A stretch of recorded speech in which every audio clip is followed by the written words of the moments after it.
Well, good afternoon, everyone, and good afternoon for some of you. Good evening for others, especially our special guest, conversationalist today.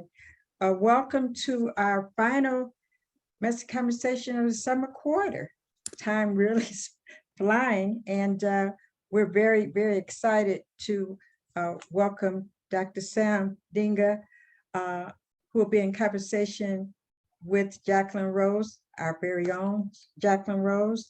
And we think that you're going to find this particular topic quite intriguing. And we're hearing a lot about inclusion and diversity.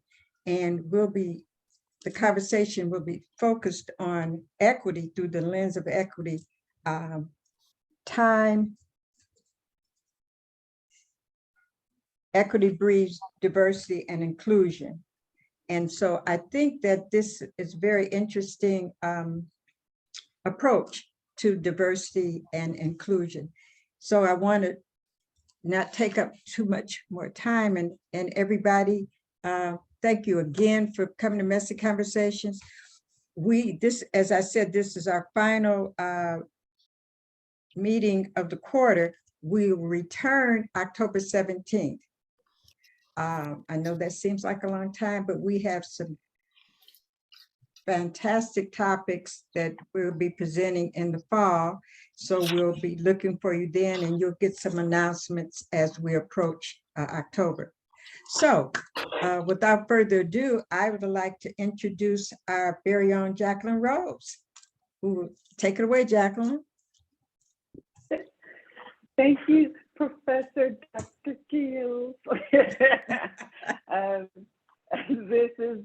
It's nice to be back. It's nice to be back with Messy Conversations. Of course, I always enjoy being here and interacting with everyone. It's been a little while since I transferred over to the online format. And I'm very, very excited to be doing this project with Sam. As you know, Sam and I have worked together for a long time ago. We're old friends from Stevens Point when we were at the University of Wisconsin system together. And I know you're going to enjoy it. And I know that he's going to give you a lot of information. We purposely wrote the introduction. If you haven't had the opportunity to read it, I'll put some links in the chat for you in regards to Dr. Dinga's, I got to learn how to say that, Dr. Sam Dinga's background and information. It's so wonderful. And so I'll put some links in the chat so you can go through that and learn a little bit more about Sam, because he's an incredible person, has done a lot of things that he just won't have time to get to today. And but his background in building equity is amazing, and he's been doing it for many, many years, and I've known him more than 20 years. And so he's been doing it before I met him. I know that for sure. So I know you're going to be in good hands. And just to kick us off, Sam, when you wrote the introduction to this piece that you're going to offer us, it was an open letter, and it was for the participation of everyone that's on this call today. So at any time you have any questions you want to add to anything that either Sam and I have to say, please don't hesitate to jump in or raise your hand. We'll watch the cameras closely to make sure that we pay attention to you, because we do want this to be an open dialogue today, not just a presentation, but an open dialogue of how we could build an equitable campus across the Antioch and Otterbein systems. So we want to include everyone on this discussion.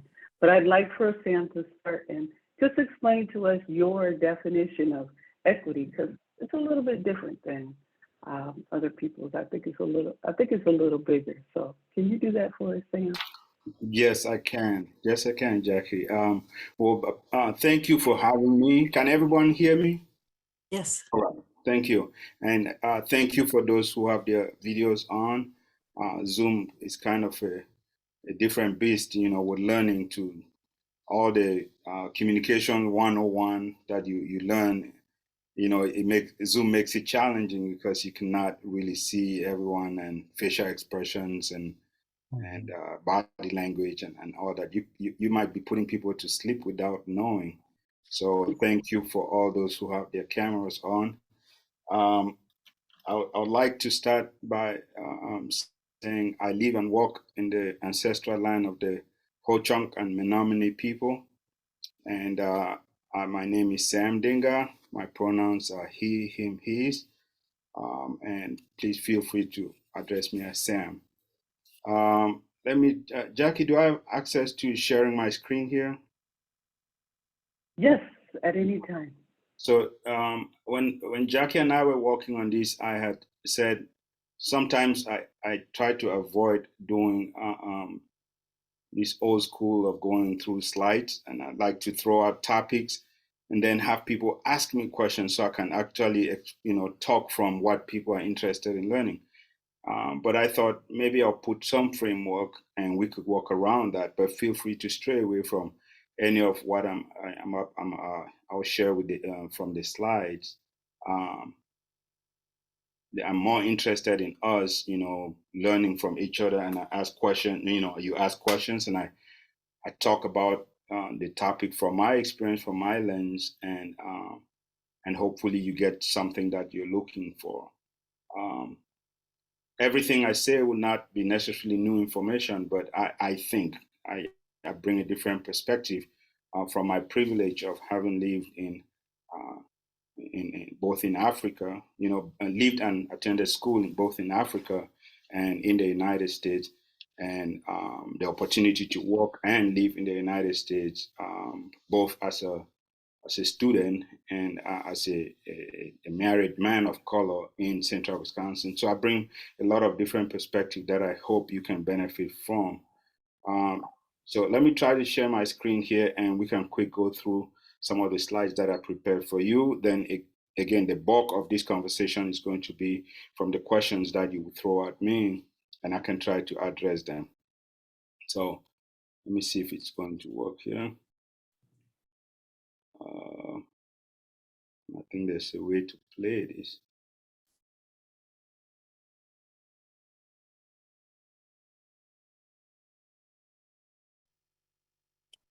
Can you all see my screen and slideshow? Okay. We can see it. It's working. Okay. I think there's a way to clear the. All right. So let me go through some of these slides. A couple of ground rules for us. But please engage in open, honest dialogue. So we talk honestly and let's try to speak, for the most part, personal experience. That helps us. So that is my truth, my lived experience. And so if you're talking, especially during the question answer session, I like when people lean on that. It brings the authenticity that I would like to bring to the conversation too. I also encourage folks to listen respectfully because, like the topic of this is messy conversation. There might be things that we would address here that might be messy, and so um, let's hope we can both, respect each other and or the rest of the folks who might be speaking during this time. I encourage folks to move in and move out and give time for others to speak and be fully present. Of course, I really appreciate those who left their cameras on and be open to different perspectives. That's why we're here. So I hope we carry that through the presentation. And I assume positive intent. There might be things that I say that might not sit well with you. Well, I'm generally from different culture. I migrated from the United States when I was mostly set in my ways, and so there might be things that I completely see. And I'll share some. I'll share some of my experiences with you, and I hope you can appreciate that perspective. Um, Again, and then I hope we can respect confidentiality. I'll try as much as possible to share things that you can share, but there might be other folks who might say things that might be not for not to leave this space. Again, I'm urging that this be a safe space. and I'll try to be proactive with the topic. Um, Jackie was asking about equity. This is my definition of equity, and the reason why I came to this conclusion. I was doing a radio spot here for my new position, and uh, the journalist had asked a question. I think somebody had called in and asked a question about when you're doing equity, when you're trying to provide equity, don't you take away from somebody? Aren't you taking away something from somebody? Then it dawned on me at that very moment as I was trying to explain how I understand equity, that this is what I think it is.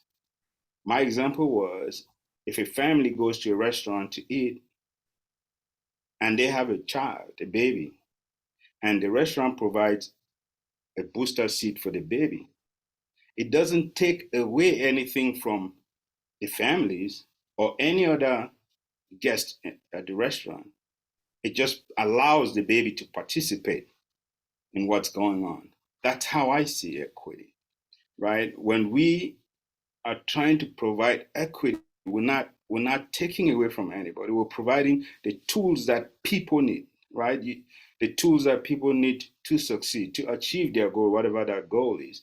This is how I see equity, and I hope you put some thought into that. And if we approach it that it's not taking from anybody, it's actually allowing others to participate. This makes sense to me.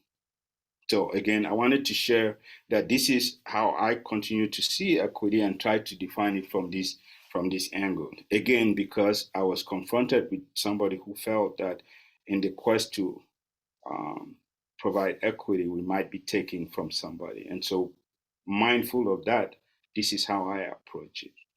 Um, Again, I kind of mentioned that some of the things that I'll be talking will be informed by my past, and so I hope folks had the chance to read my a little bit my bio to understand where I'm coming from, the way I see things. So there'll be things that I'll make references as far as my background coming to the United States from Cameroon and West Africa, and attending school as a foreign student, and eventually coming back to work at that university. So I was able to see the university as a student, foreign student at that, and again come back and see the university as a director of a department. And so there are a lot of things that I was able to to approach from both lenses.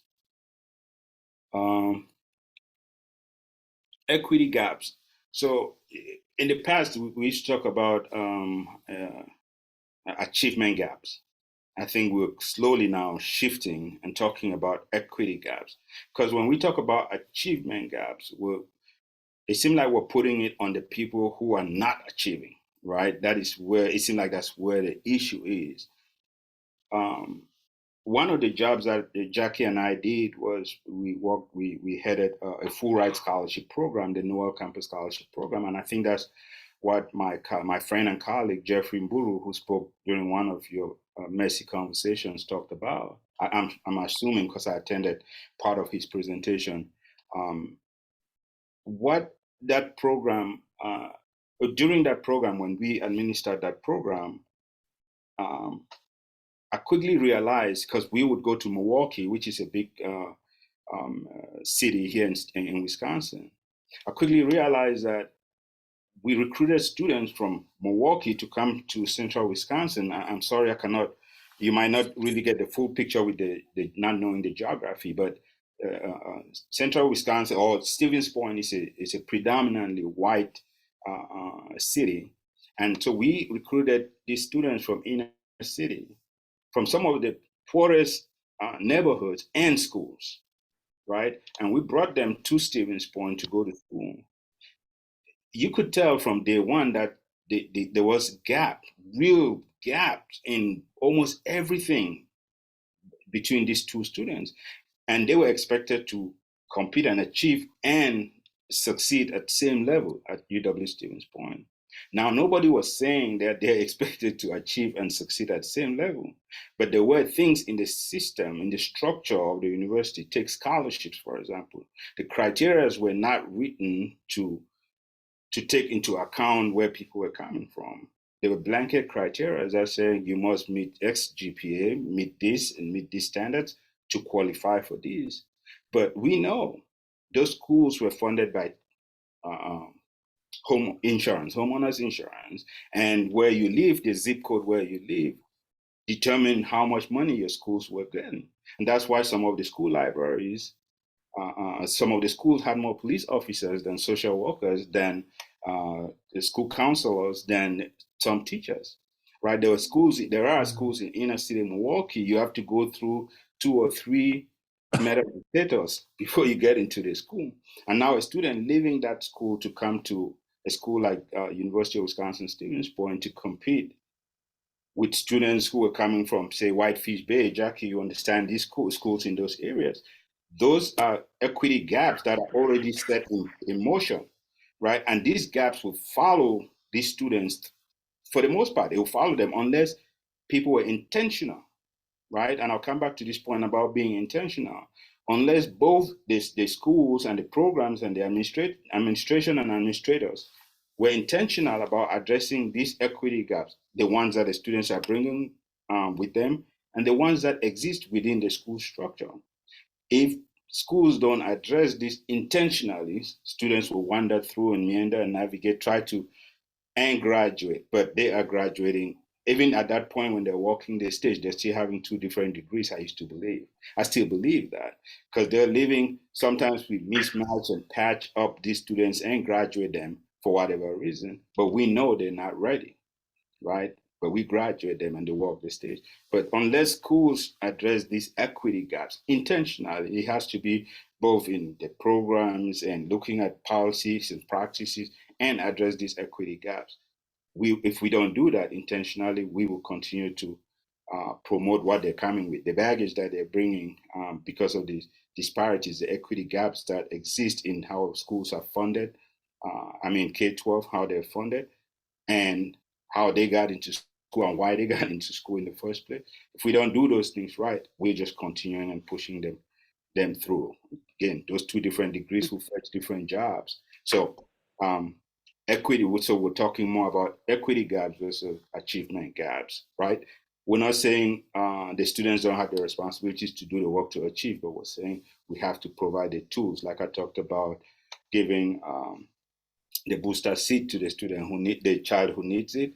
We have to look at how we address things in school, making sure who needs a booster seat, who needs a tricycle, who needs a bicycle, make sure we provide those tools. Okay. That was the best part of working in the program, because it was easy to utilize the one that has the bicycle, the one that has the training wheels, the one that has the roller skates. It was utilizing our student base, and those students that came in from Milwaukee, from the farms, from northern Wisconsin, small towns. All of them came with strength. If they didn't have some type of strength, they wouldn't be there. So when we look at our students and our faculty and staff that are at Antioch, we know that there are strengths across the board. The important part is being able to pull those things out, as we did in the scholarship program, and making sure that someone is sharing those along with someone else that's beside them, whether it's a student or a faculty member, to ensure that they're having an equitable experience on the campus. And so when we're looking, and I don't know if anybody in the room right now might have an example, or Sam, you want to provide an example, when we're looking at each other as just as generalities, student or staff, what are we bringing to the table? What are those strengths that we're trying to pull out of each other that's going to make it better, the experience of our campus for the person that sits beside us, that we interact with every day? Because essentially that speaks volumes about us individually, and it speaks volumes about our campus. And we know that equity is built on word of mouth. So that's one of the questions that I have for you today. just a little bit of an example that either someone in the room has had to utilize, or Sam, if you would like to kick us off with your own example of one of those strengths. Sure. I think one of my slides get to that point. I was going to tee this one and then talk about some of the intentional things that I did at UWSP as director of diversity and college access.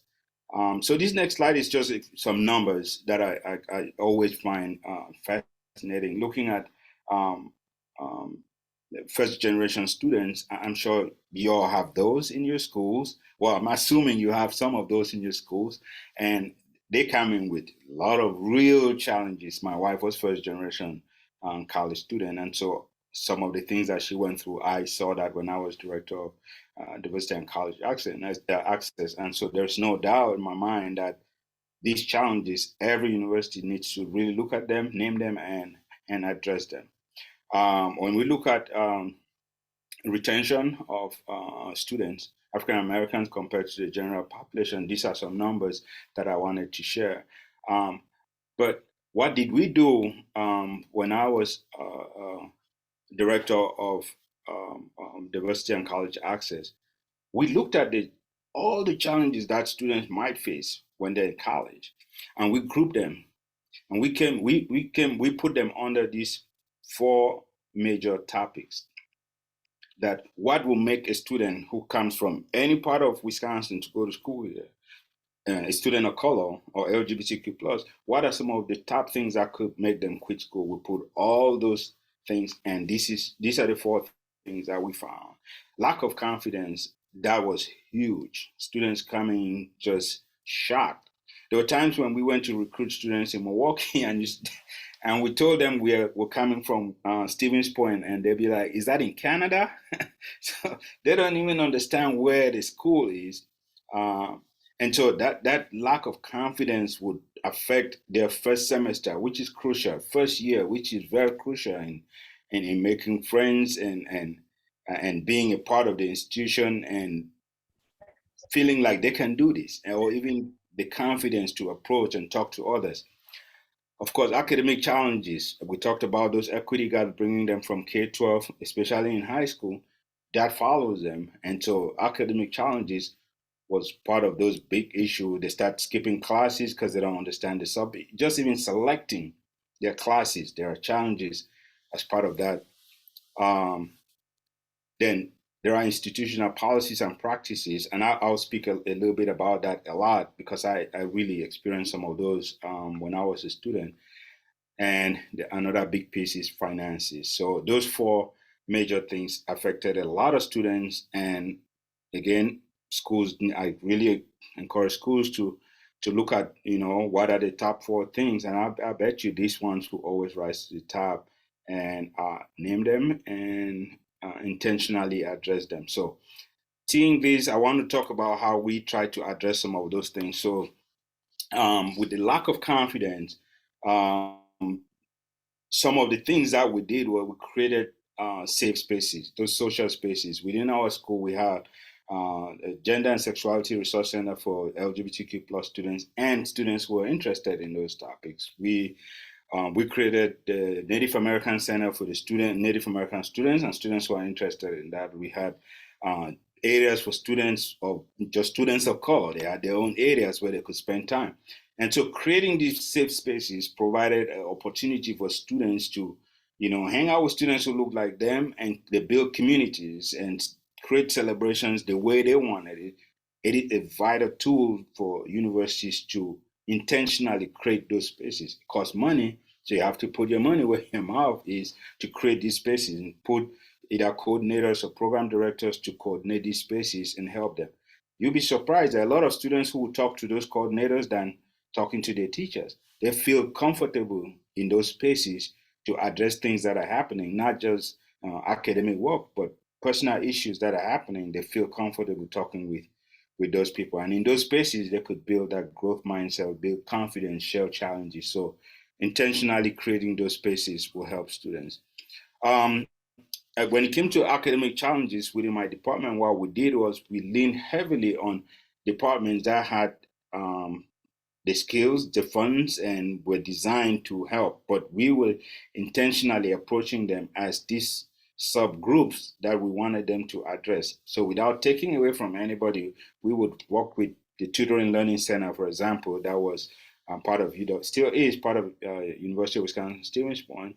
We would work with them and design tutoring programs for students of color, LGBTQ plus students, and meet them where they are in those affinity spaces. And so those classes didn't take away from other students; it just provided a tool for these students to succeed. So closing those equity gaps instead of, and then thereby, creating the achievement that we wanted to see. And that goes back to the topic that I'm saying. If we do equity right, it breeds diversity because if, for example, you want to recruit and retain students of color, when they come to your schools and they have all these challenges and you're not intentionally addressing those issues, then you cannot retain those students. Your diversity population will not succeed.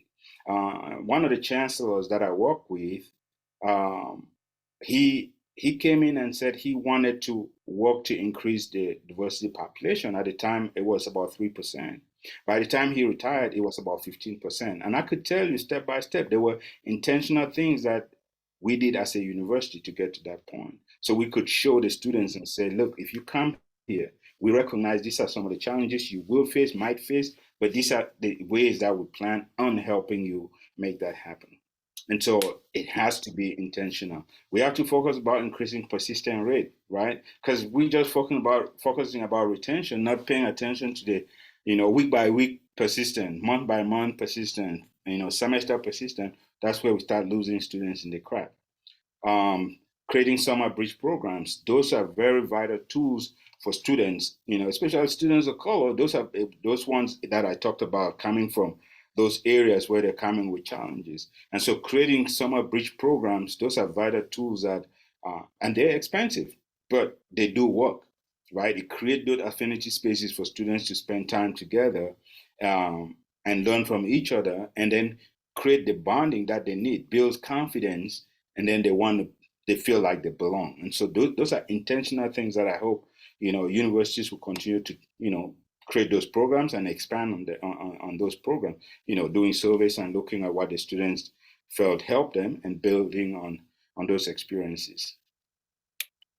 Antioch, oh, I'm sorry. Antioch has efforts in there's a Seattle BSU. There's a diversity group actually associated with the New England campus as well. Otterbein, I'm not sure yet because I haven't looked into the perspectives that they have on their campus as of yet because they just started with us last week.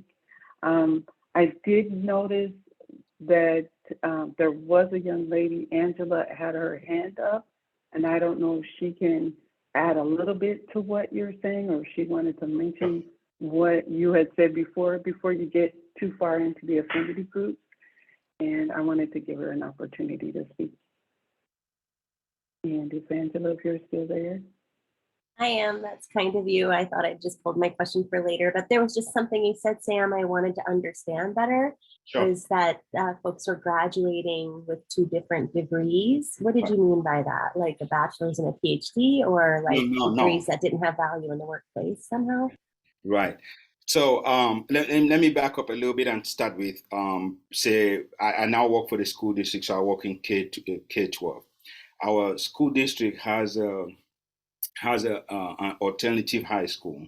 So those students who are behind in their grades and in some cases truancy and other things that could have caused them to be kicked out of school, there is this NEET program, which is an alternative high school. So these students can go there and be a part of that program and graduate high school instead of dropping out or being kicked out. That is really great. I applaud that program. Now, when I started in my new position, I didn't have to dig deep to realize that there were more African American students at this alternative school than there were in our main high school, right? So there, to me, there's an issue just looking at those numbers. I started asking how students are referred to this alternative school. What does it take to land somebody in this alternative school? The second question was, are they diplomas that students are getting from the regular high school, do they hold the same value with what they're getting from the alternative high school? The answer is no, but they're both graduating from high school. And I could easily figure that out because I send both, certificate to my school that I used to work at with the admissions office and say, do you admit these both students? The answer is no. So the student who graduated from the alternative high school will need to go to maybe a technical college and do a semester or a year before coming into the university. They both graduated high school, but those are two different degrees. And then what happens at the university is there are certain students who, for all the equity challenges that I listed, are happening in their lives. But because maybe we have mentors, we have advocates for them, we have, certain programs that could help them go through. But do they have what it takes? Do they have? Let me address this way from my experience when I came from Africa. So by the time I came here, granted I was slightly older, I had done 3 years at the university studying law and political science. So when I came here, I quickly realized that the quizzes and exams and tests were multiple choice, right? Fill in the bubble with multiple choice. And I struggled with it. It had nothing to do with my intellect or understanding the material. I just struggled with that system. I was coming from a system where, you analyze and write, what you understand. And it was not the same here. So I was struggling with that. That was one of the things. And then I had students in my class who played basketball or football. And they'd be at practice all the time and everything. And we struggle with the same quizzes. They'll get an A and I'll get a B, right? And I read like crazy. I studied and worked on it, and I'll have a B or A minus. And these students would just have A's. It wasn't until we graduated that one of them told me that when you're an athlete, you tend to get this easy pass. Now it's good, it gives you easy pass, but what do you know? What do you understand? Right? That's why that's what I'm constantly talk about the 2 degrees. What do you know with that degree that you probably came with some of these gaps from high school, but you played football or basketball, whatever the case was, you had easy pass and you graduated maybe 3.0 because you had these passes that people, help you through. But what do you really know? That's where I'm always seeing these 2 degrees. Even when I went back to the university and started hiring, there were classmates who came and wanted to work, and I'm looking like, knowing what you went through in college, I don't think again, was it right for me to just, I knew him. I knew that these are some of the people I went to college with who were graduated because of A, B, and C. I struggled with that. So that's what I always, I talked about the high school piece, I talked about the college piece, and I still continue to see some of those things happening. I am of the opinion that we need to address those things, be intentional about how we fix those things, and make sure that when we really give those degrees, they are the degrees that we're passing out to the students. I don't know if that makes sense to what I was saying about the 2 degrees. It does. And if I could just comment in relationship to the slide you have up now, flag of policy and practice. Sure. You have to ask, or be on the front line probably to know why truancy happens. And it's often not the child's fault. And it's often not the parent's fault either on some level, that it's set up to, fail for some of those Black students for sure, more than the white ones that end up in those alternative schools. But could we rename it? That is a school for more support, or differently abled. We have differently situated, differently. I met a teacher in I work in an independent school, K through 12, but I was speaking with a white gentleman at a public school, teaching the same grade I was in. He was really angry with the moms for not bringing their kids to school and not having an interest in their kids. And that conversation ended in we were at an impasse, and we didn't speak to that person again, unfortunately. But the reality is like, the reality is, behind these situations aren't not caring. It's just struggling to survive sometimes. Yeah. Yeah, I hear you. Very much so. It makes it difficult. It does make it difficult when like you said, you're getting a B and they're getting an A. So how does that impact the students around you? How hard are they going to want to work for the same benefit? You know, when we look at trying to create a classroom that everyone's on the same level, even if the professor has the ability to recognize where those gaps are and change it around so that everybody is on the same page, how hard is the student going to go after those things if they can see that somebody else can ace it with little to no effort and someone else, you know, is working twice as hard? Most of our students are already adult professional students, and it does take some of us an extra amount of work to put in order to make sure that we are on the same level as everybody that's leaving, especially since our largest college is psychology. And everybody wants to have that psychologist that's getting an A because we need their help. So that's what we want to be graduating, everybody on the same level. So that is something to address and to keep in mind, both for the professors that are teaching us and for our students themselves. It's a good practice to keep in mind. Yeah. And so I think this will be a last slide. So as far as institutional policies and practices, there's something that I learned very early on here in Wisconsin, and I've always entertained myself with it. It's called like old laws in the books. If you can Google it about your state and just look at what are the old laws that are still in the books. One funny one in Wisconsin is dogs in Wisconsin, they have I think it's a two bite policy. They can bite you twice and they won't get in trouble unless they bite somebody the third time. So that was a law back in the days, but it's still in the books. So how many of such laws do we have in our colleges, right? We have how many of those policies and practices that we have in our schools that are adversely affecting students? And I'll give you a good example of that that I experienced here at our university. At the University of Wisconsin Stevens Point, they had this policy. I think they still do, where if you owe the university $50 and above, you cannot register for the next semester. Period. And it's the computer that picks out. It's easy. Just run it. $50 and above. So it could be $50 or $49.99. You out. You cannot register. Even when as a university we were struggling to recruit more students and especially retain students of color. Everybody who owed more than $50 and above, you out. You cannot register. So I started when we did that our analysis and said finances is part of that problem. And under retention, we realized that if we don't get these students engaged, committed, registered before they leave for holidays, most or some of them don't return. How can we fix that? What percentage of these students are leaving not registering, and why are they not registering? You'll be surprised. Sometimes it's just that $50 that has kicked them out of the system, and they'll go and try to register, cannot register, and then they go on holidays. Something happened, life happens, and they're not committed to the university, so they don't return because they're not registered, they're not committed.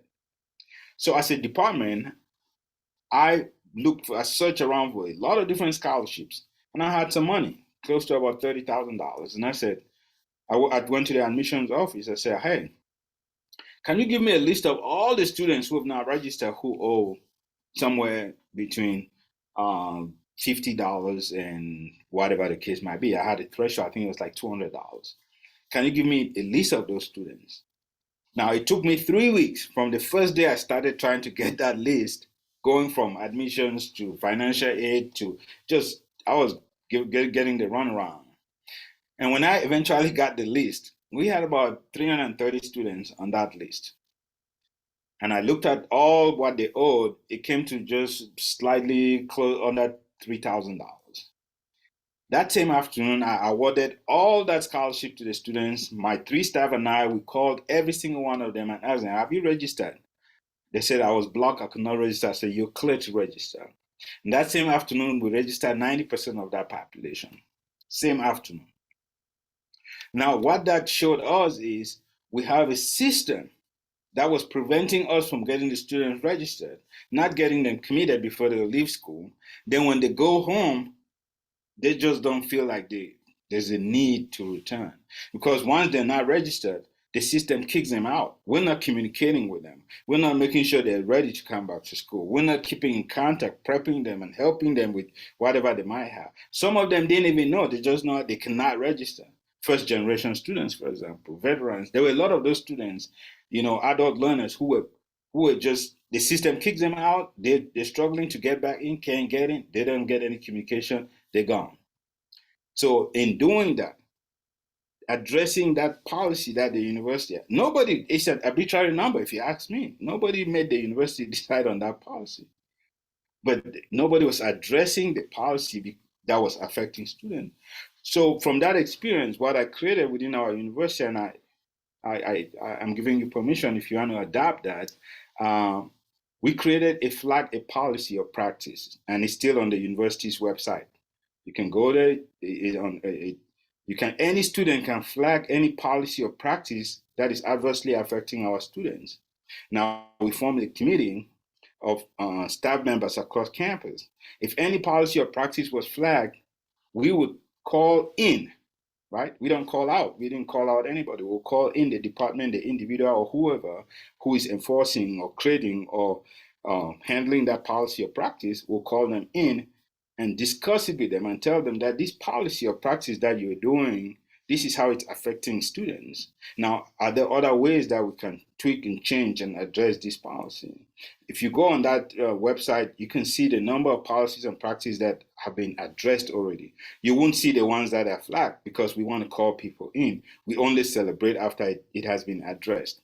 And so that is a positive way to intentionally address policies and practices that are adversely affecting students. And so I hope, they continue to do that, because I've left the university, but that is still on their website, and they have a committee that is still addressing those policies and practices. And so when we do that, over time, we address those stale policies, like I talked about the old laws in the books. That will be a way to address some of those old policies and practices. So that is one way that we were able to, take care of institutional policies and practices. And there are a lot of different examples that we experience, taking exams, needing extra time. There are a lot of different policies and practices that students face. They face challenges. Either they don't know it's a problem, or they don't know who to go to. I'm a firm believer that no matter what the challenge is, there's somebody on every campus who has authority to change that. That is how I navigated school. When I struggled to pay for school, I struggled as an international student at the time. There was one semester I couldn't register, I couldn't pay, and I owed $300. I just couldn't pay, and so I couldn't register. And as a foreign student at the time, if I couldn't register, I had 16 days to leave the United States. So my days were not, my time was, the clock was ticking. And so I went around campus because I knew in my head that somebody on this campus can help me figure this thing out. And I went to multiple offices, and one of the vice chancellors at the time, Bob Thompson, um, he felt really bad about it.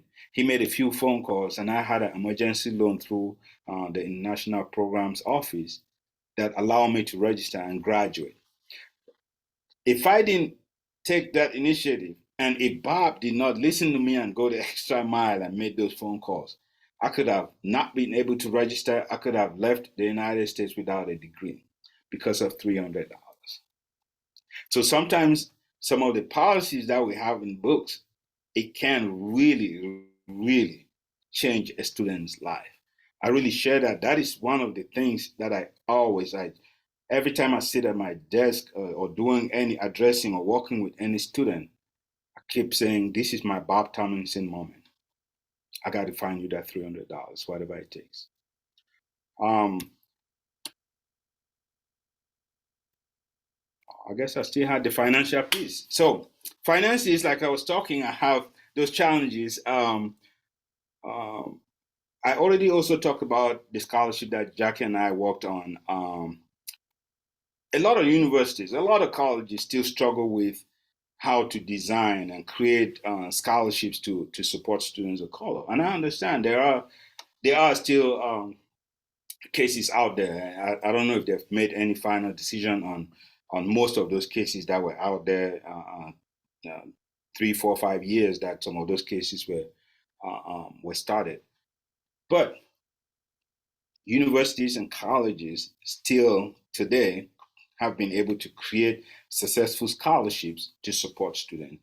And the Noel Campus Scholarship Program that we manage is one of such scholarship programs that was created. Granted, yeah, it's gone through different designs and frames and whatever, but the goal has been to help students financially graduate college.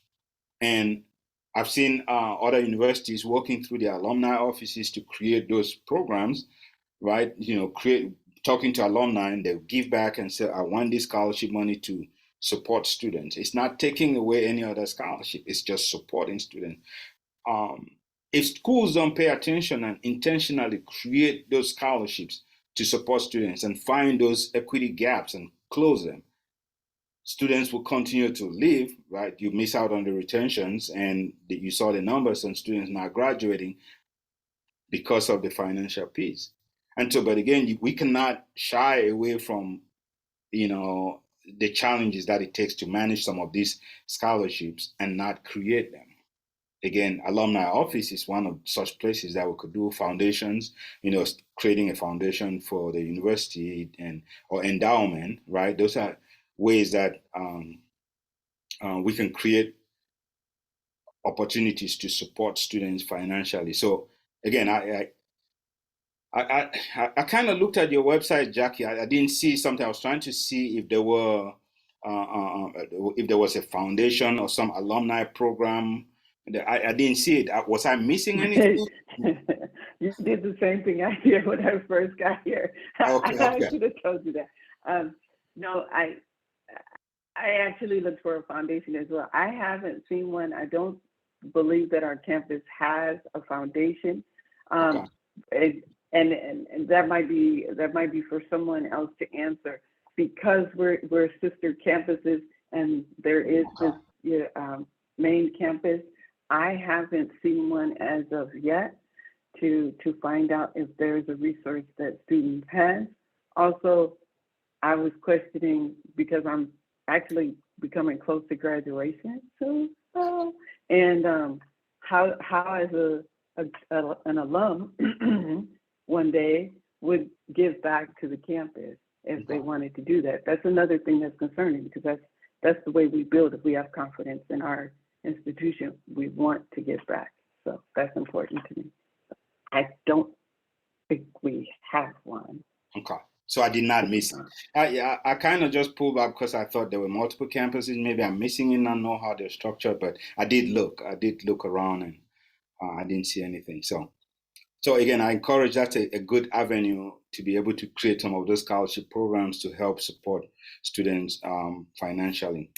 Let me see if I have any more slides. I think that might be it. I'll leave you with this quote about the need to have students, learn and grow together. And at this time, so I'll quit talking and take questions and address things that you might. And feel free to ask anything from my personal background and how I found myself in central Wisconsin and how I started learning and understanding the jokes around here. And I could share a few if you want to.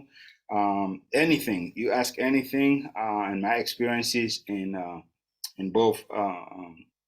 I did work for corporate, and did nonprofit work for Boys and Girls Club, eventually working for the university, and now working K-12. So I've been around, and so I could answer from any lens. So I'll entertain any questions at this time.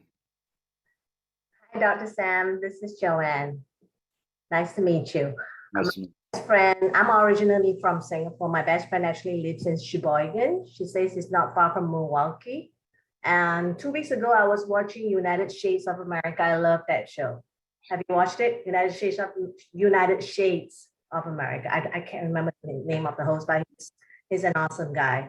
And he was giving a statistic that Milwaukee is the most racially non-diverse, if I'm not wrong. So I automatically picked up as is the most non-inclusive place. That's what I heard. So I paid a little attention and I texted my best friend and said, is it true that you don't have many different races where you live? And she said, that's not true. I have African American neighbors down the street. I have African American friends next to me. But I said the cohort member before me, she said she went there for an internship. And when she was at the Walmart, a European American lady actually approached her and said, can I touch your hair?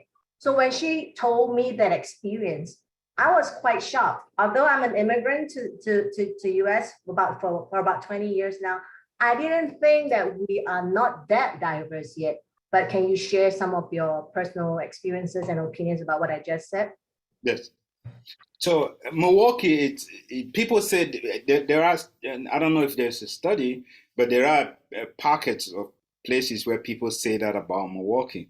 My experience working in Milwaukee when I did the scholarship program is what somebody had described to me as don't go beyond the train tracks. So what that means is, yeah, there are people of color and different backgrounds or whatever, but people are they live within their areas. If I were to give you any zip code in Milwaukee, people would or if you just say the zip code, people can tell you, or you write your zip code on paper, people can almost tell you what your race is, right? Or your background. Because people live in those clusters, they live in their areas. So when I was talking about when we recruited students from Milwaukee to come to Stevens Point, those students, it's not like they didn't interact with people outside their ethnicity, but it's that they knew where to be and where they belonged, and they stayed there. Right, there are students that we brought over to Stevens Point who had never ventured outside of their neighborhood. They went to school there, they lived there, they grew up there, and coming to Stevens Point, that was a like culture shock, right? But they're from Milwaukee, and Milwaukee is huge. So again, Milwaukee has it's a very diversity. It is a very diversity, but people live in their different pockets for the most part. That's my experience in Milwaukee. And as far as some of those things, like somebody trying to touch my hair and microaggression, I would have talked about it, but I intentionally moved away from those presentations. But I can answer that question and talk about the experience from a microaggression standpoint. Interesting thing about microaggression is I learned that terminology just maybe about 6 years ago. I didn't know about it, but I did experience some microaggression as a student and eventually as an adult and an employee of the university. My very first experience, again, I don't know where this falls, but I'll share with you because it was my very first experience in the United States. I came to the United States 2002. And my very first, I was so excited. I was so excited to be in the great United States. My very first class was a history class. So I came in early in the morning, looked around the building, wanted to make sure I knew where my class was. I didn't want to show up late and be deported. So I was excited and anxious and nervous, showed up early. And I looked at the class number, I sat in class, I picked a spot that I want to make sure I can see the teacher, I can look around and see everybody. I'm like excited. And when the students started coming into the class, some students will walk in and walk right back. And some will walk in and kind of like, am I in the right place? So something was not right. I kept looking like something is not right. And when the class was full, by the time the lecturer walked in, there was nobody sitting in front of me, to the right of me, left or behind me. Every seat else was almost taken. So I was looking around like, what just happened, right? This is my first day in the United States. So I didn't know what was happening, and I was the only. It didn't even dawn on me, but eventually I realized I was the only student of color in that class, But by the second and third class, because the history that they were teaching at that time, I remember I mentioned that I had done 3 years studying law and political science back in Cameroon in West Africa. But the history that they were teaching at the college level, I had done that in high school. And so they quickly caught up. The students quickly realized, like, he's got something here. And they started coming closer to me. So I had something to offer, right? There's a bigger piece to this that I won't dwell in. I don't know if folks are versed with E.B. Du Bois. When he talked about what he brought to the table. So I believe when I brought something to the table, then the students they looked beyond my race at that time. At the time, again, I didn't know I didn't know how to name that, and even over time, I didn't know what changed. But when I started reading some of those, the works of E.B. Du Bois, and I think that's when I could connect that. I had something to offer at the time that allowed the students to look beyond my race. Again, maybe I'm overanalyzing it, but that's how I have concluded with that.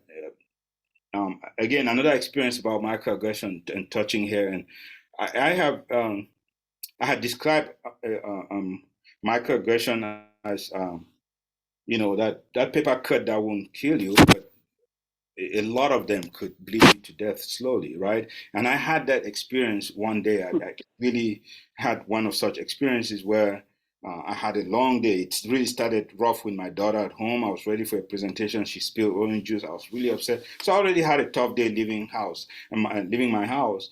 But I went to work. Had several meetings. Rushed and picked up fast food. It was here it's called Little Caesars. I don't know if you have it there. It's a ready to go pizza. You just grab it and go. So I grabbed my Little Caesars pizza, and as I walked in the elevator, one of my colleagues, I had never seen her, and apparently she didn't know who I was. She walked in with me, and she looked at my hand, and she said, "Oh, I didn't know you guys deliver." Right? I didn't understand. Well, what do you mean we deliver? And then I looked at my hand. Oh, I have the meal. I'm like, well, we just started delivering today. And she's like, I'll make sure to order. She thought I was a delivery guy delivering pizza, right? So that's one of those cuts. Again, I don't know why she said it, but I was holding the food. Guilty.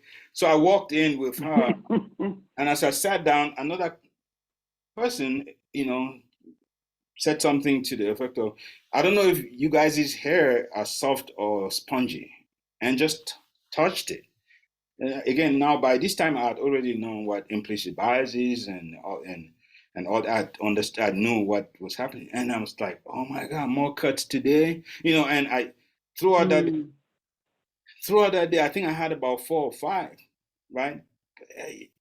But by this time, I'd already known what was happening, and I'm always at the position of, should I educate, should I explode, should I, and I think I'm old enough to be able to say, you won't let me touch your shoulder, right? Why do you think it's okay to touch my hair?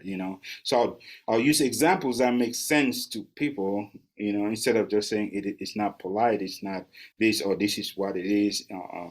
So I'll use an example that will make sense and say, if you won't allow me to touch your ears, why do you want to touch my hair? So I have experienced those. Don't do that again. Does it and bother don't me? do that again. This is how it is. When you go to Milwaukee, do not do this. That's how that all transpired. Yeah, so hopefully they learn. Yeah, so does that bother me? Yes, it does, especially because I brush my hair forward, and when you touch my hair and brush it backward, you're messing my style. So it's more about the style thing to me.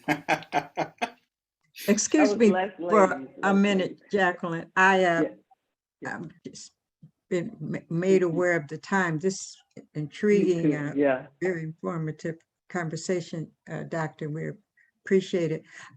It is 5 o'clock, and our normal format, many of our guests have to leave, but we of course welcome anyone that would like to stay, because we'll continue with permission of Jacqueline and Sam for another 15 or 20 minutes.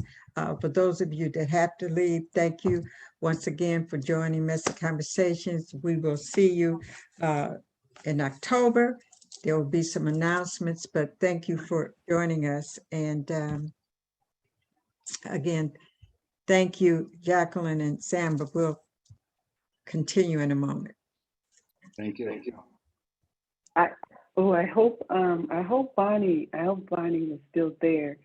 She had a lot of information in the chat about an alumni association. And thank you everyone for calling and coming in and spending a lot of time. And that's one of the things that we should probably publicize more. I just wanted to touch on that real quick. If Bonnie was still here, and Shirley both had a lot of input about the Alumni Association. I think Shirley is still here. I'm not gone. sure of Bonnie. But I don't know if they have a chance to speak up. Hi, Shirley. Hi, yeah, I'm still here. So my understanding of the Seattle campus existence of an alumni association is there currently isn't one, but there has been ongoing conversations going on in the backgrounds about reinstating a previous position of an alumni reach out or an alumni director. That conversation was initiated after we had a meetup at the end, or to recap our commencement ceremonies and how we could do that better. So whether or not there will be funding for it or a position will be created, I've yet to be informed. I just know there used to be a position, but there currently isn't one. And we're hoping there will be one shortly. I was curious because when I looked at the campus information, the numbers of where our money is spent and where our money comes from as a campus, I just looked at AULA. I think I looked at AULA and Seattle, but there's a great deal of that money that comes in from tuition. And then you look at how it's spent, and there's other places that we could be creating that equity, that financial equity that's needed in order to continue this process or the school for us and for others. And so I really am interested in that information, because it seems like it would take pressure off of other areas, like creating the student that can't register for $50 or $300, or someone who misses a class or misses a quarter.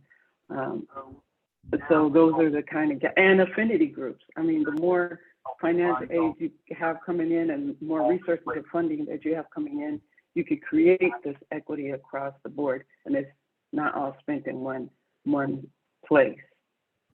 Yeah, the conversation. So that's very interesting. I'm sorry to interrupt. No, you're fine.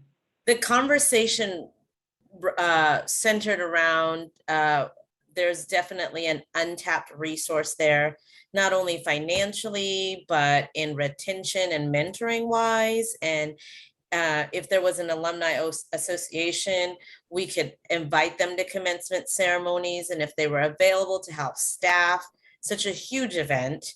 So definitely a missed opportunity in several aspects. Is how our conversation went regarding that. So I would agree with that, Jacqueline.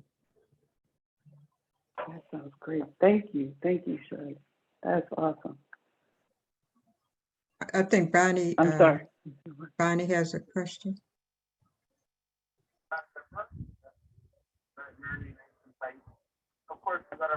Bonnie, hi. Is she still there? Is that Bonnie Powers from Seattle? Is that Bonnie Powers from Seattle, right? Well, Bonnie Powers is actually New England, but Bonnie, you sound robot-ish and far away.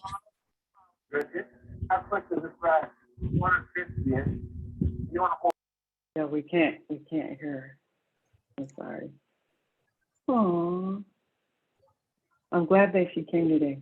Hopefully, I'll get her information as soon as she has to share, and then I'll share it with Messy Conversations, and we can create a whole new one. How about that? I wanted to say, also, the information has been very, very helpful Dr. Dinga.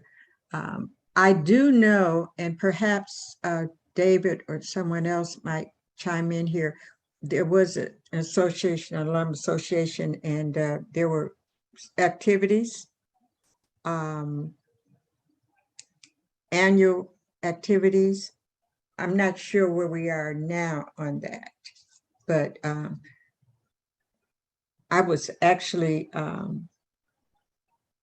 part of a group. So a lot of things have changed because of the pandemic and we're on Zoom and what have you, but I certainly think this is really relevant information and that we could build upon, certainly. David, did you want to? I can chime in? just offer this perspective from the Los Angeles campus. Yeah, yes, we've had alum stuff and it waxes and wanes, it comes and goes, positions get hired, people leave, they don't get refilled. It's the typical Antioch story around that. And it's and we recognize, I think most of us recognize the manifold problems that come from that. And the lost opportunities that come from that. So it's really unfortunate. One other quick thing on the scholarships, and I was really moved by Sam's story about, not being able to continue your education and looking at deportation over a minuscule amount of money. Again, at the LA campus, we have secured our scholarship money to disperse as we feel is appropriate. So within our undergraduate studies program, we are constantly on the lookout for people who they just need a little help. And a few $100 or $1,000 or something will make a big difference for them. And so, but that comes precisely because we secured oversight of our own scholarship money. If that was still happening at a higher up the chain, I'm doubtful that that would happen. From a Santa Barbara point of view, we're not as lucky as LA, so we don't have a part of scholarship that we're in charge of. What we have been doing is that every term we'll go through all those who are financial whole, and particularly for those who actually don't have a very large amount, we will arrange them to talk with accounting, where they can actually arrange a payment every month. And once they agree to a certain payment every month, then they will release the whole, and then the student will be able to register. But typically is that that will pull the student, delay them in the registration. And I feel that joining class late or knowing that what classes they're going to join late always put them in a disservice. It's much better for them to kind of like know what class they're taking, get the textbooks, and be prepared. So this is something that we're working on, and it will be great if we can actually consider giving a scholarship for textbooks, because some of the students are really struggling with either food or textbooks.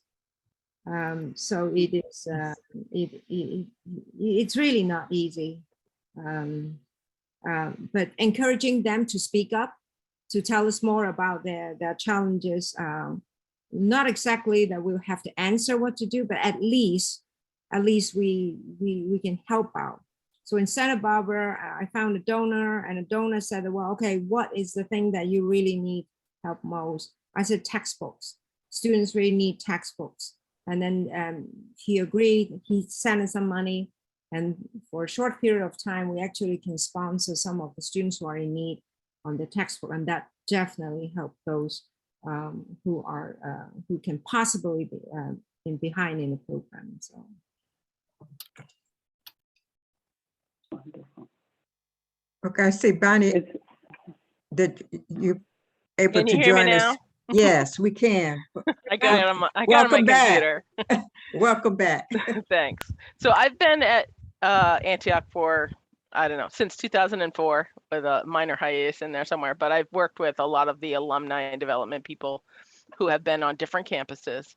My current understanding is that we have 2 advancement and alumni staff at the university level. Laura Andrews is the director of advancement. Faith Wilder is, I can't look up her title, something's hanging right now, but she deals with the alumni database that we have. And we have an alumni magazine and an alumni website coming. But yeah, was it David who was saying there's been this ebb and flow? We always used to have at least one alumni and development person on each campus.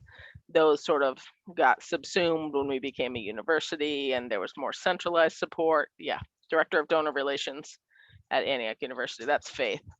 And if there are local staff, Faith can work with them to get out lists of alumni by specialty, by area, you know, so if anyone's planning an event, Faith is the person to contact about that.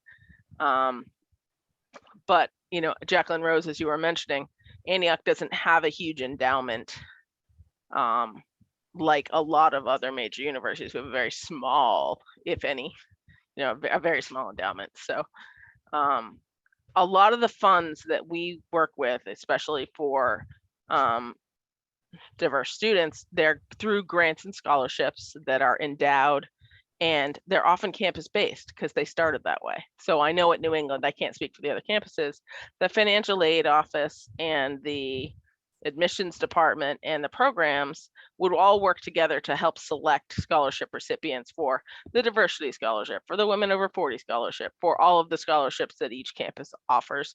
And sometimes because those aren't centralized and the communication isn't centralized, we don't know what's happening everywhere.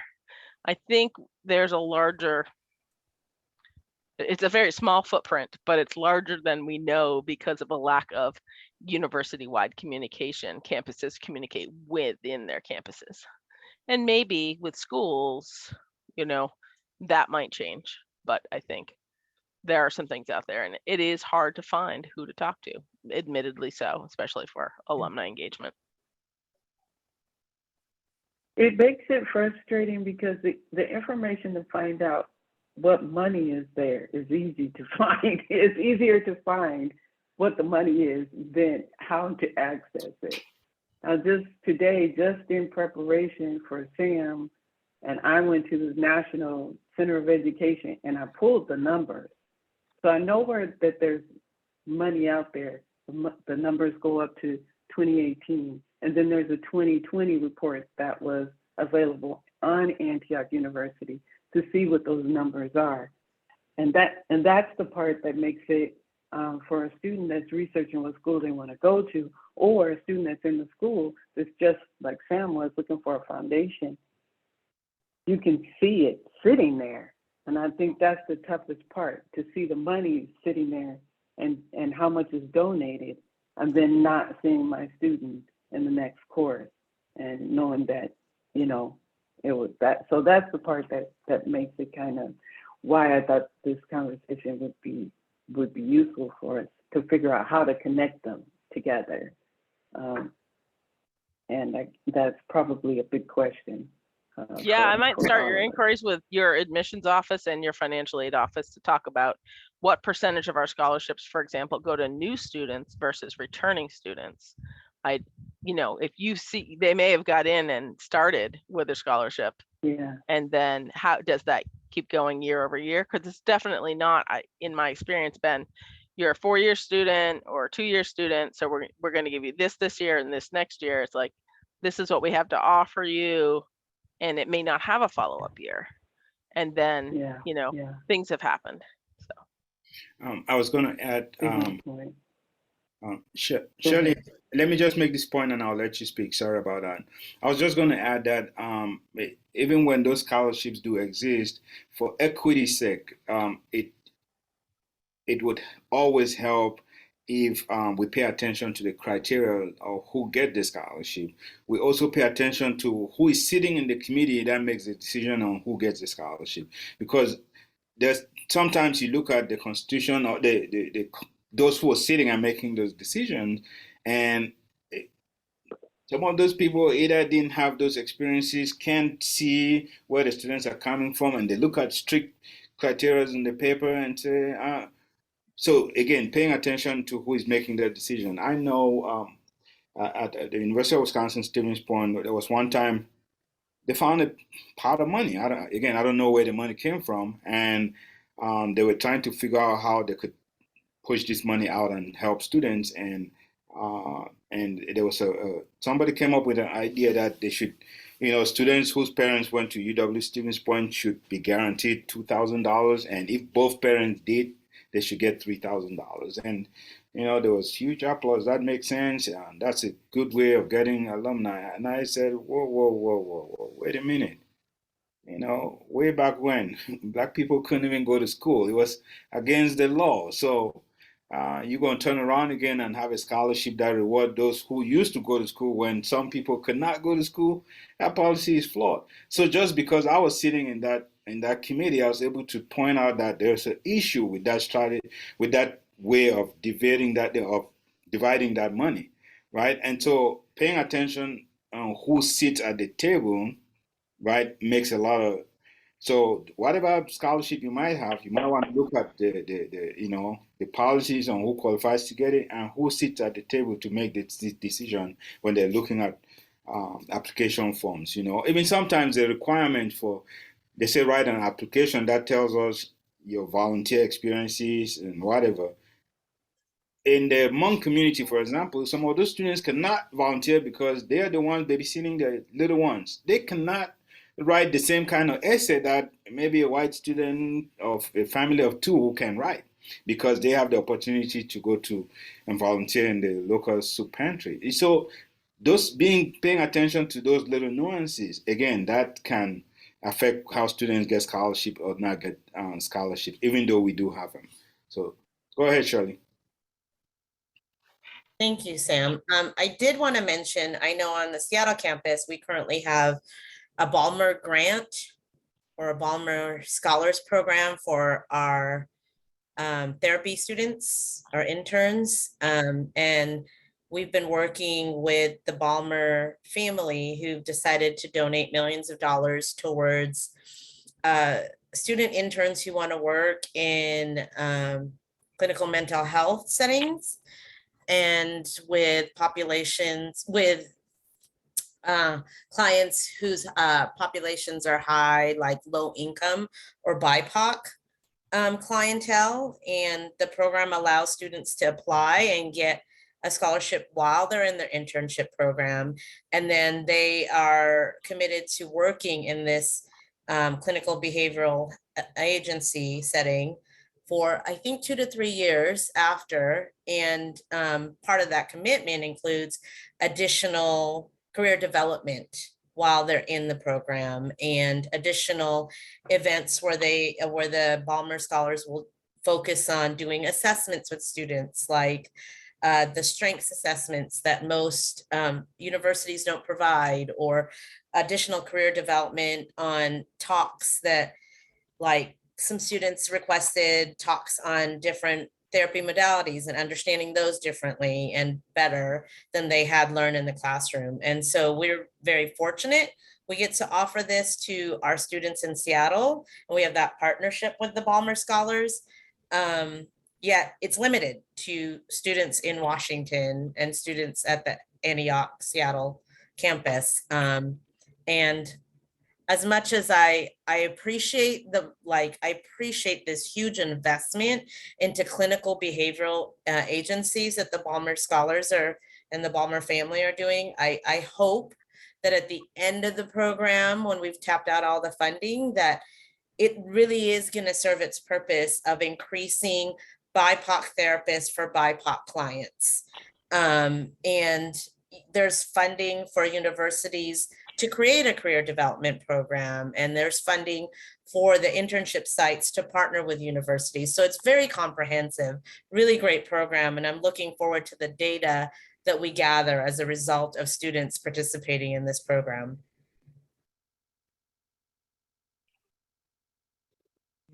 Do we have anything like that at LA? Because I know there's the Bridge program, but does the Bridge program offer any type of? Do we have like business partnerships in the same line as what Shirley described, where you can get training and internships at the LA campus? Yes. Not in Bridge, but go on, Anna. I'm sorry. The undergrad program, working between LA and Santa Barbara, we are developing career-oriented seminars done by Russell. And we have on-campus students, but obviously other students are invited because they're conducted via Zoom, because once we connect Santa Barbara and LA, it has to be conducted through Zoom. And then we're starting it actually. We have started already, but Russell will take over and starting in fall. So each term we will have a 1-unit career-oriented seminar. And out of those, we would like to develop a better relationship with our potential employer and bring in more students who are ready to look for a job, to get them more familiar with the marketplace, and also evaluate their skills. What are the most needed skills in the market and how they can apply those skills. So that's what the undergrad is doing. Not that we've solved all the problems, just that inch by inch, we're trying to make it easier for the students to look for a job. I would say it's not just a job, but a more satisfactory job that use their skills and more a career that they can move up. So. Can I ask a question of Sam? Yes, please. So in your presentation, you were talking about retention and how college students carry that lack of confidence over into high school students into college. I know from my experience in Seattle, Washington, my community college had a program called TRIO. Have you ever heard of TRIO? Yeah. Yep. So I'm wondering, is that the program you created in Wisconsin, or did you have something like that? TRIO program, I think it's federal programs. They're funded by the federal government in most areas. We do have, and there's a series of them. It could be support programs, it could be bridge programs. So there's a series of them. Depending on what your campus will apply, they can get them. Those programs, they do help, especially when you do, if you're intentional and targeted, you do a pre-college program that helps the students with college access. And then while they're in school, before they attend school, you do the bridge program to bring them in, introduce them. And then while they're in school, you create intentional mentorship programs, and those things comes with benefits and like scholarship benefits, job preparations, and things like that. So you could apply for what you need. So yes, I'm very familiar with programs. I had in my department. I supervise a couple of those TRIO programs. But one of the things that is real, imposter syndrome, it's a real thing, right? A lot of students carry this with them. They they might work hard in high school, they arrive in college, they lack that confidence, then this imposter syndrome kicks in. And they're like, am I here because I work hard to be here, or I'm meeting a quota of this university or whatever? That could really impact the students' self-confidence. And so in my role, I was intentional, especially with the male students, because they're coming from background where they're first generation college, maybe everybody else, male in their families in jail or dead or whatever the case. And so they're really questioning that. Right. And then it's not even cool to go to class. It's whack. It's lame to have A's. So we address those things intentionally. Like I'll talk about them, bring them to my office, and and spend that one-on-one time with the mindset, knowing that there is this, oh, I'm not good enough, or that A was, they're always blowing it off. No, it's nothing. And it's like, no, it is something. You worked hard, you earned it, and if you keep doing that, if you repeat what you did, you can continue to have that, and you deserve it. So I'll create recognition programs. Within my time, I worked hard to make sure that those students were recognized if they were established university programs like the University Leadership Award, Chancellor's Leadership Award, Albertson Medallion, I will work with my staff to nominate those students and let them know that we nominated you. If you win, our whole department is showing up to support you, right? It's not by accident that you were selected to meet a quota. You earned this place. And so that way you build the confidence of those students and intentionally talk about, like Anna was talking, those programs that would help them with job search and planning career path, internships, study abroad, which is another huge thing, right? If you look at my research was on why students decide on a destination for a study abroad, and I was intentionally looking at students of color.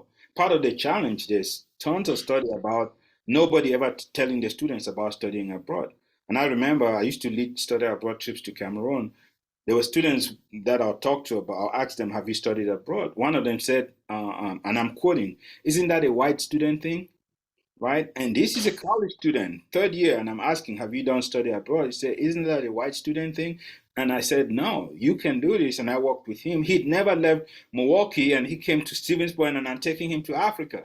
Right? That was like just mind blowing. He arrived in Africa, and he said, this is like a home that I've never been to. And think about that. This is home, right? Home, but he's never been there, right? He changed his whole perspective, his whole look on life. He, throughout his time in the United States, he knew there was US, Canada, and Mexico. And now he's coming to this place in vibrant culture. And then he started trying to dig into his roots. He's now working on his doctorate degree. But just looking at the shy student that I met who thought study abroad was a white student thing, and to get to that point. So that piece of, intentionally, I keep saying that a lot, intentionally addressing this imposter syndrome that sometimes they don't know that is what is affecting them. It's a thing. So that's why I see a lot of value in some of those programs, those college access programs and mentorship programs that if we intentionally create them, we can actually track the successes of those programs. Because some of those kids, they're graduating college, maybe some people around them are going to college, and so they just follow, but they don't know why they're doing that. And so at some of those programs, that's where they're really asking, why do you want to do this? Right? Are you ready? Do you know what it will take? Be ready about this, and that, and then start addressing and preparing them for college. So if we don't do that and close those equity gaps that they're bringing from high school, it transfers to college. The lack of self-esteem and confidence, it really transfers. How many of those students walk up to you and knock at your door and just tell you what challenges they're facing? They don't have that confidence. So we have to build that, meet them where they are, create those affinity groups, safe spaces, allow them to be able to talk and benefit from each other and the different opportunities that we have, and even get them involved in those things. That's why campuses that get their students involved in hiring practices, so we could hear the student voice. And it is difficult, but that's why we want to do them, right? To make the schedules fit with the student schedule. As a student, I participated in a lot of those hiring, and some of those people became my colleagues. And I could look at it and say, I know why you're here. It wasn't an accident, because I was at the committee that hired you as a chancellor or vice chancellor or whatever the case was. So there's some power to having students serve on committees, but we have to acknowledge them. We have to reward, whether it's nominating them for awards, or in some cases, some universities actually pay the students because they consider them serving on those committees as jobs. So they pay them for those hours. But they learn also, right? They learn and build confidence because they're belonging to things that they naturally won't do them. So we have to be intentional about it. The way that I think you make a good point, Sam.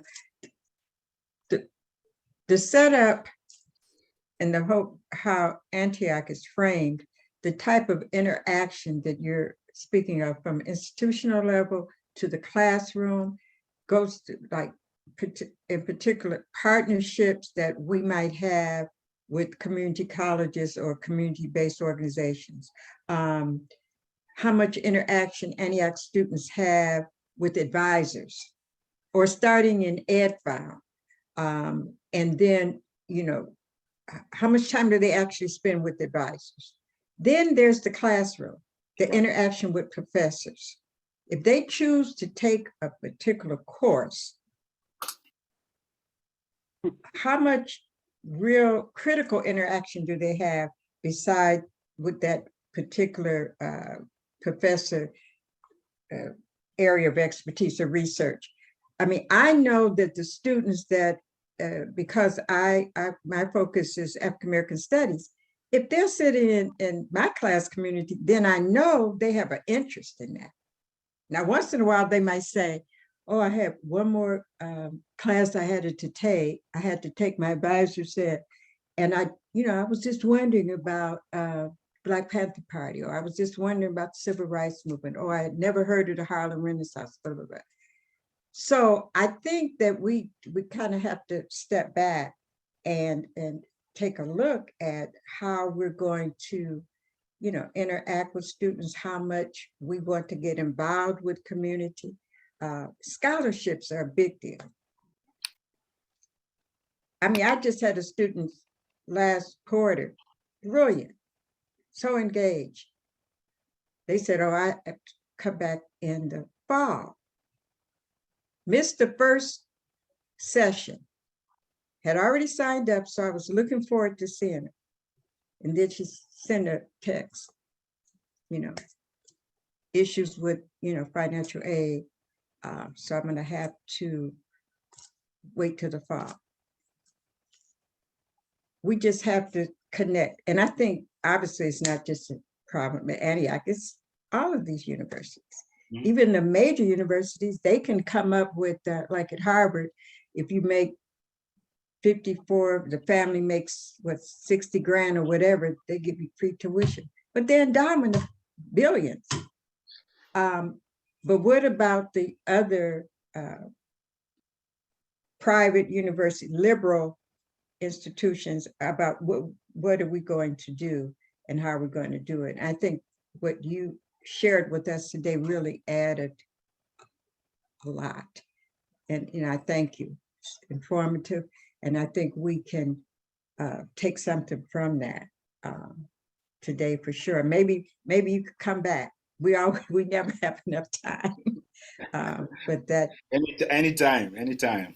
Yeah, and thank you also, Jacqueline, for being who you are. And we had a lot in the chat, so we came away with a lot of information. Yes. And thank you, Shirley. Yeah. Also.